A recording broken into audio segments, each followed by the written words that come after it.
Today on LA Currents. Since opening its doors in 2008, the Grammy Museum celebrates the technological and creative process of all forms of recorded music. Eileen Chapman, co-curator of the Bruce Springsteen Live exhibit, and Rita George, chief program officer of the Grammy Museum, take us on a tour of this fascinating location. Next, LA County Supervisor Kathryn Barger proudly serves the residents of the 5th District, Los Angeles County's largest, which includes 20 cities and 83 unincorporated communities. She speaks to us about her priorities in keeping our cities safe for everyone. But to start, Erica Blyther is the new Petroleum Administrator for the City of Los Angeles Office of Petroleum and Natural Gas Administration and Safety. Our own Ann Police speaks with her about her responsibilities and the future of oil production in LA.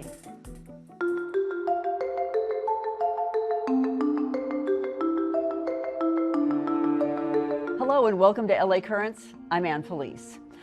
Once one of the world's largest oil producers, Los Angeles would like to become a leader in going green, and they are headed that direction. This is in part thanks to an effort to cap oil drilling within the city of Los Angeles. Joining us today is Erica Blyther. She is Petroleum Administrator. We're so glad to have you with us. Thank you. Thanks for having me today. We're glad to have you on. Let's start with the big question. What's a Petroleum Administrator? What does that mean? So historically, as you mentioned, one of the major population booms was when oil began in the 1800s, 1900s. So in 1892, Edward Doheny drilled one of the first oil wells in what's now Echo Park.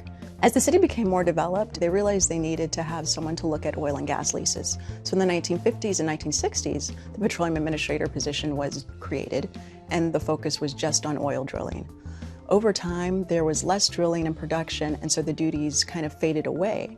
But with the Aliso Canyon disaster, as well as a lot of concerns about fracking, there was a realization that there needed to be a renewed focus on petroleum as well as natural gas and safety.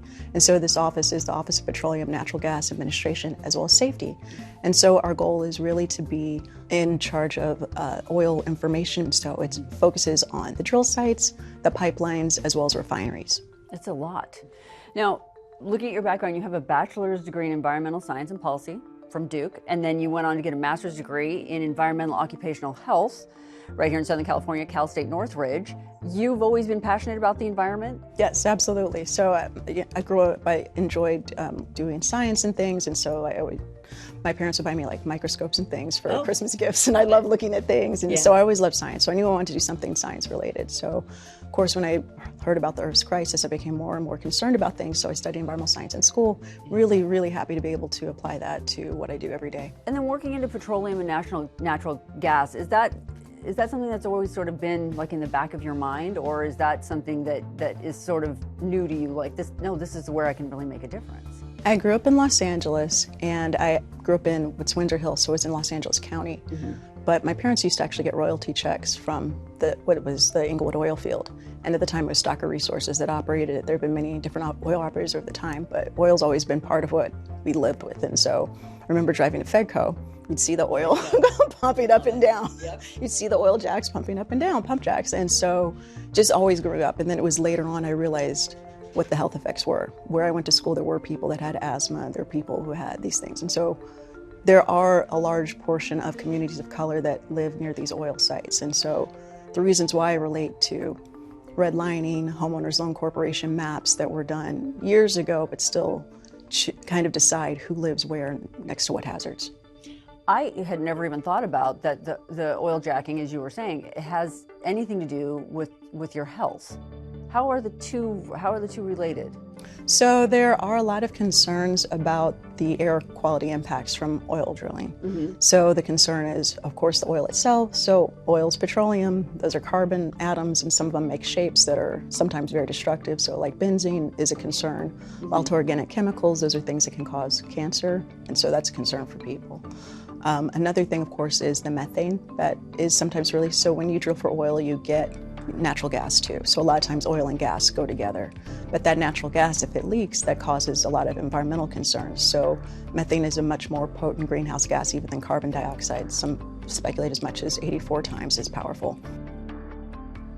How many active oil sites are there right now in Los Angeles? So there are currently 15 active drill sites, but drilling implies there are new wells being created. These are wells that have been around for a while, so they're existing drill or production sites where there's oil extraction occurring. A lot of them are in Council District 15, a number also in Council District 5, and the drill sites just are where the oil happened to be naturally deposited. There's no place where people live closer to oil than in Los Angeles. So Texas is more productive, but there's a lot of distance between people and the oil fields. Here, people literally are living right on top of the oil fields. They're in their backyards, front yards, right next door. Right. Do you know, as I said in my introduction, we were once one of the world's largest oil producers. We handled a lot of oil production back in the day. Any numbers come to mind when we're talking about oil production currently here in Southern California? So the oil production has gone up and down with pandemic, so it drastically stopped in the pandemic because everybody stopped driving. So immediately there was a huge dip.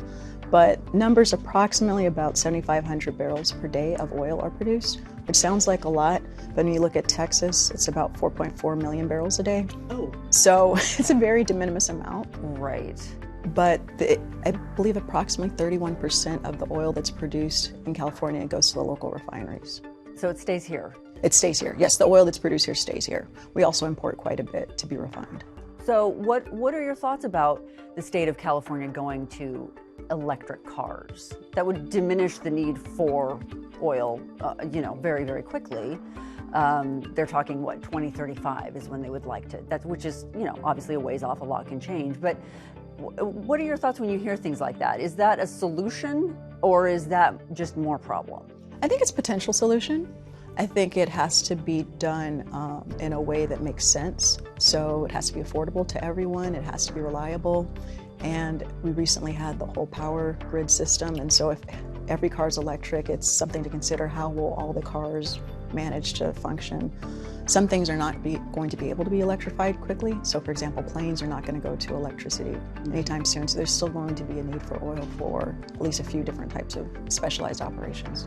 The biggest environmental concern in regards to the oil drilling in Southern California, you mentioned there's health concerns, there's long-term health concerns. Also the environmental impact.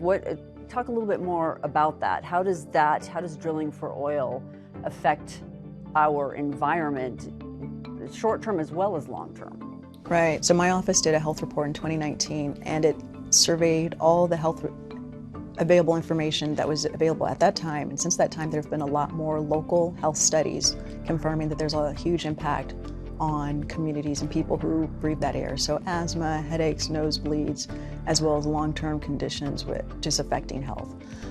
Environmentally, of course, there's a lot of concerns about climate change. And as I mentioned, with methane production, with the oil production, there are volatile organic chemicals, NOx, nitrogen dioxide, hydrogen sulfide. That's something that smells bad, and there was a big concern in Carson recently about hydrogen sulfide was causing a huge number of odor complaints. Hydrogen is sometimes part of the oil process depending on the oil deposits and what's underground. Sometimes that can be a concern for a community, but again, the methane and what's being released is the biggest concern for driving climate change. LA, as I mentioned, is trying to lead the charge in going green. There's a lot of different things that, not just in Los Angeles, but the entire state of California. In Los Angeles, though, are there other cities that you look towards, large metropolitan cities such as our own, that you go, you know what, they're really doing it right? Is there a blueprint maybe that you guys look at that comes from someplace else? We're really on the leading edge for, I think, going green. I think the city of Los Angeles, California in general, yes, but definitely the city of Los Angeles is doing a lot of things. So we have the Green New Deal, we have what's called the Sustainable City Plan, but all of these are looking at ways to be greener, looking at ways of helping the planet and environmental sustainability. LA is really taking the lead in a lot of its initiatives and things that are occurring. That's exciting, but it's also it's a lot.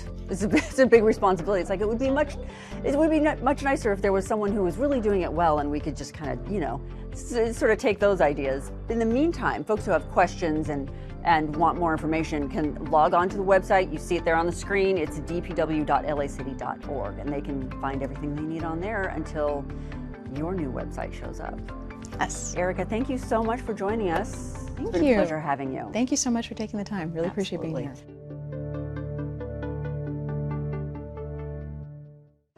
Dedicated to celebrating artists making a difference in music, past and present, and believing that music is the gateway to learning, the Grammy Museum is creating new and immersive experiences and exhibits. From the Rolling Stones to Bob Marley to Bruce Springsteen, you're taken on an interactive live concert journey. Our Anita Bennett sits down with Eileen Chapman and Rita George as we explore this amazing place.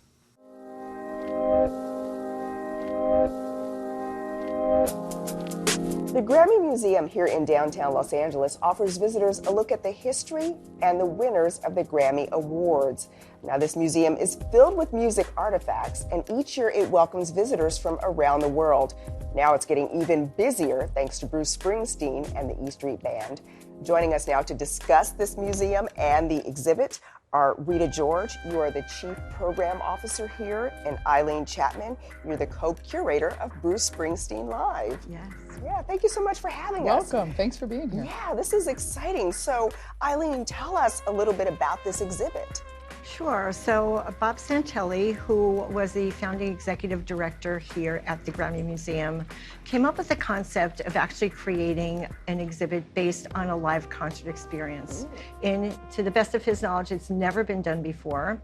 And who better than to honor with a live concert experience is an artist like Bruce Springsteen, who creates fans out of anyone who goes to see his shows.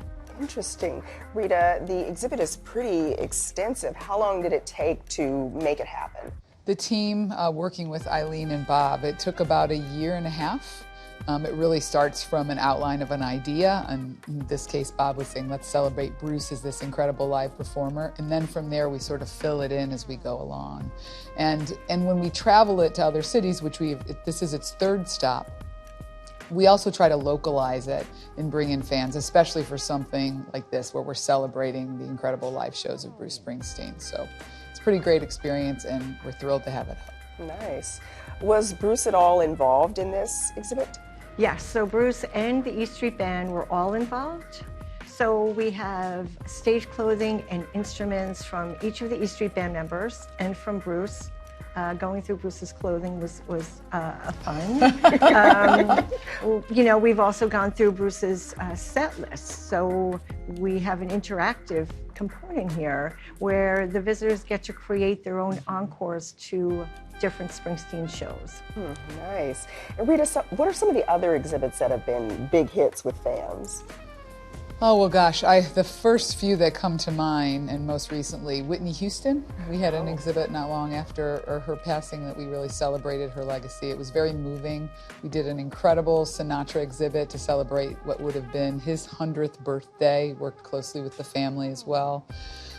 We had a great Taylor Swift exhibit, Dolly Parton exhibit, Bob Marley, John Lennon. We've been lucky enough to celebrate so many artists from different genres, and being part of the Recording Academy and Grammy Awards, they celebrate, you know, I think they give away 80 awards every year, every show. So we have had everything from spoken word exhibits to comedy exhibits in every genre you can think of. All right, so Rita, you also work with Council District 9. Can you tell me about that? Yes, we've been awarded a grant to put on community engagement programs throughout the year.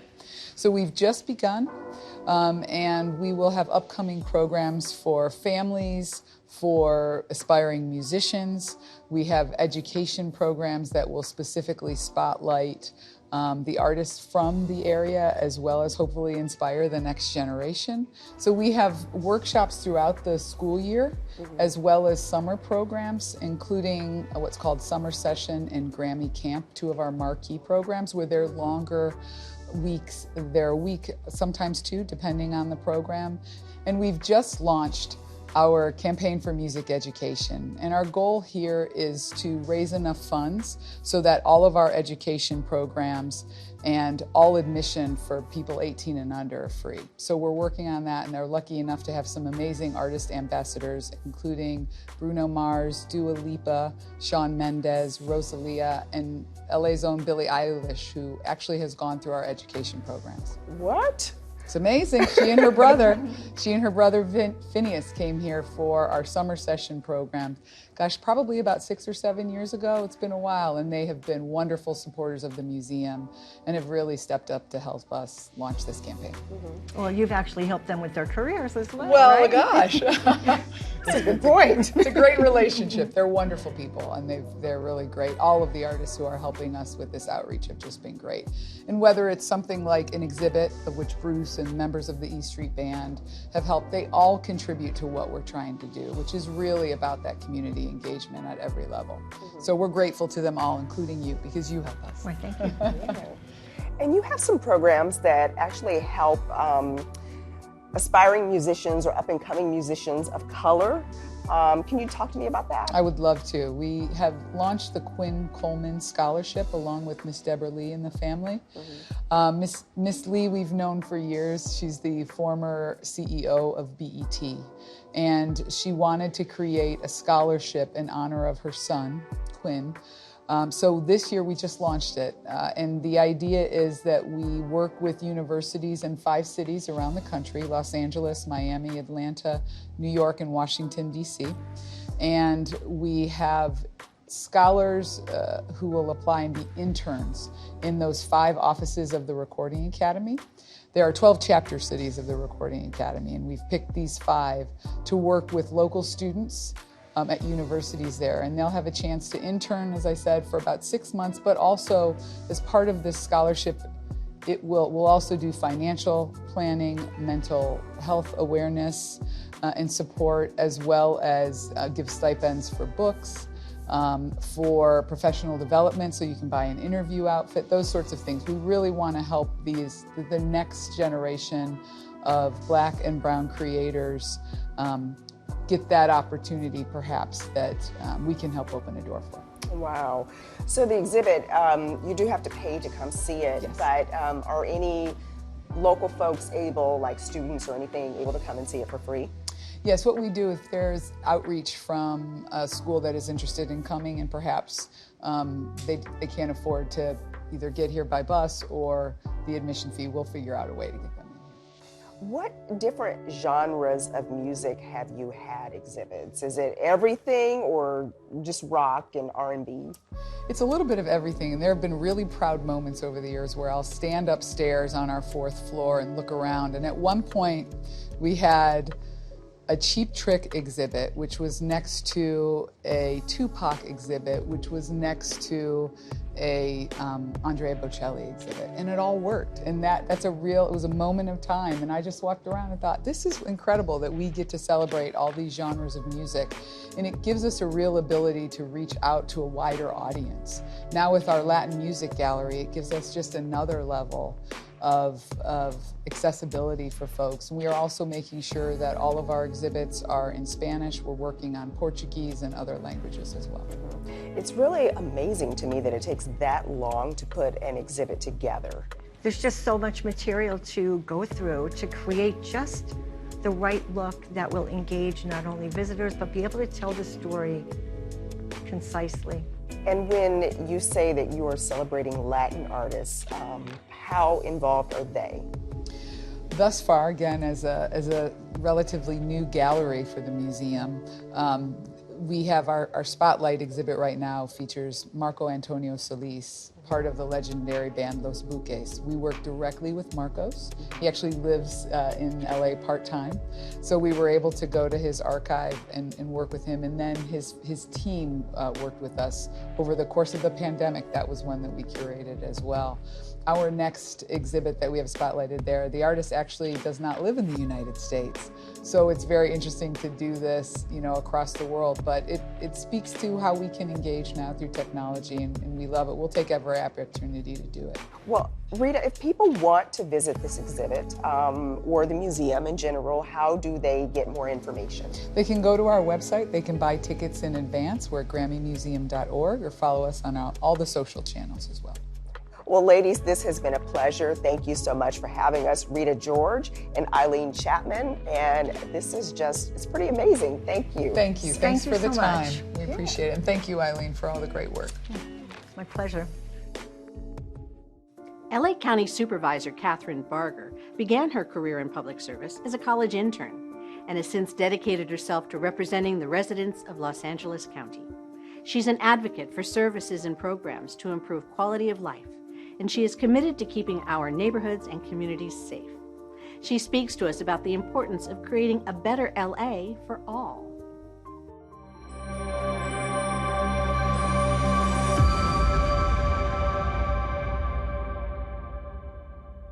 (2,785 square miles, 20 cities, 83 unincorporated areas. Yes, that is LA County's 5th district. And today I am delighted to be joined by the supervisor of said district, Kathryn Barger. So nice to have you here. It's a real pleasure to be here. That is an enormous geographical span. I can't fathom. And then we were even speaking earlier that you also, as part of the supervisors, represent the city of Los Angeles. So how does one even begin? I mean, that sounds like the size of a small country.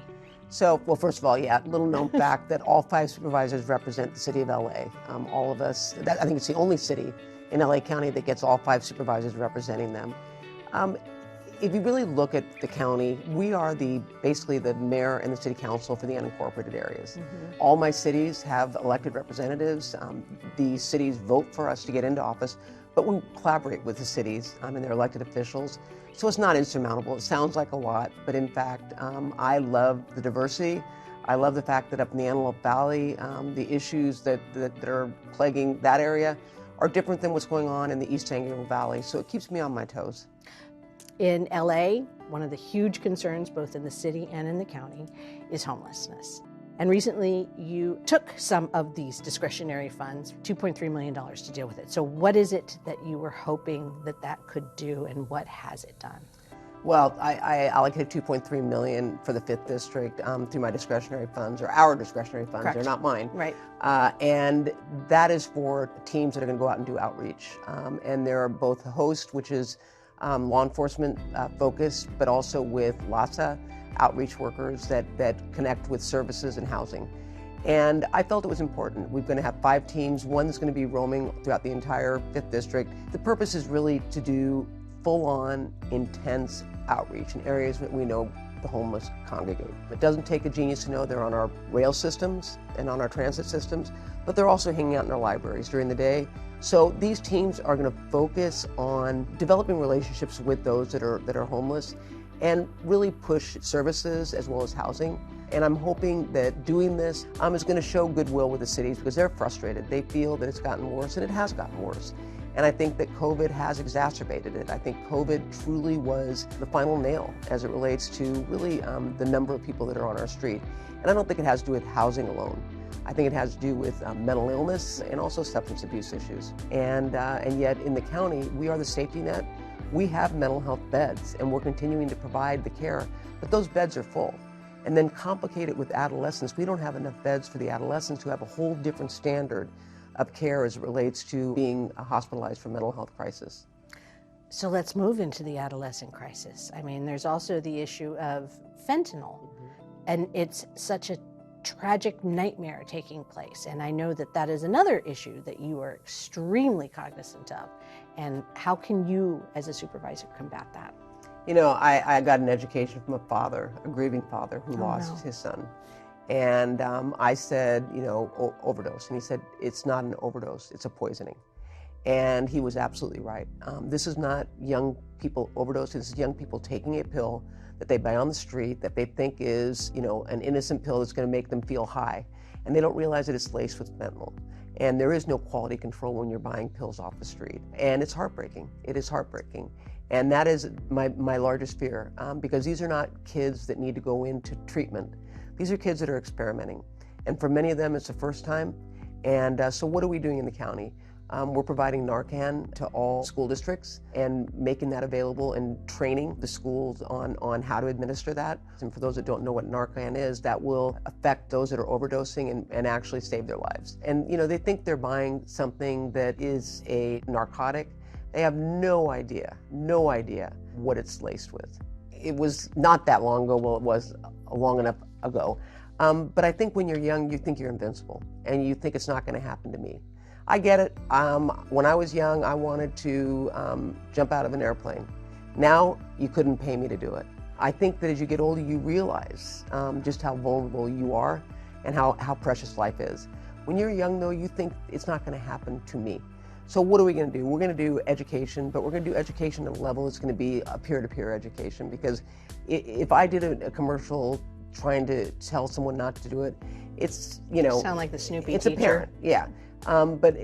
So we are putting together an educational program that is really going to, I hope, speak to the youth, but the reality is that they're seeing their own die. And if that doesn't wake them up, I don't know what will. I'm going to go into one more sad subject, and then we're going to talk about positive things, because there's a lot of really good things happening in the district. But another issue that you're very concerned about are veterans and the rate of suicide. What is the situation in that regard, and what can be done to help these people who have, served our country, who are obviously in crisis? I say two things. Number one, you should never use the word homeless and veteran in the same sentence, and yet we've got thousands of veterans that are facing homelessness each and every day. The second is suicide.